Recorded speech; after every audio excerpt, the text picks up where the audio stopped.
Hey, it's Mike Gross, and this is Nittany Next for week 3 of Penn State's season. The Nittany Lions host Temple at noon on Saturday at Beaver Stadium.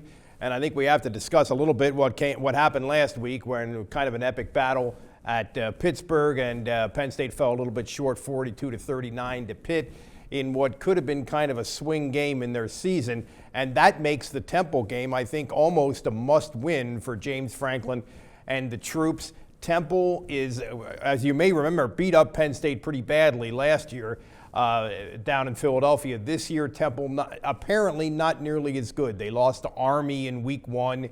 They handled Stony Brook, which is an FCS, not much of an opponent last week, but weren't all that impressive doing it. They're really struggling offensively, so they may not be the right opponent to really test Penn State's defense, which is beat up and struggling right now. Gave up more than 300 yards on the ground last week to Pitt.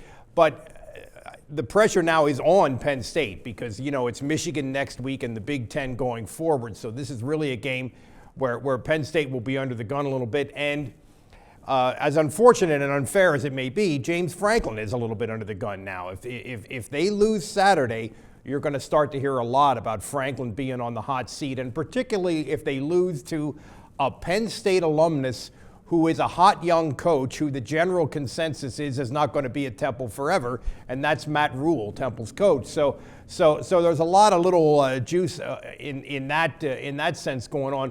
Also, another thing that's sort of extracurricular that's going to be part of the story on Saturday is that Joe Paterno is going to be honored in some way with some sort of activities at the game, commemorating the 50th anniversary of his first game as Penn State's head coach. And also, the Penn State football lettermen have organized an event. Over 500 of them are going to be in town to kind of celebrate the memory of Joe Paterno and playing for Joe. So that's going to be something that the national media is going to run and go with a little bit. So it might be, as weird as it sounds, in September against Temple, it might be a little bit of a tense situation in Happy Valley this weekend. Whatever happens, you can get our coverage of it on LancasterOnLive.com, Facebook, and Twitter.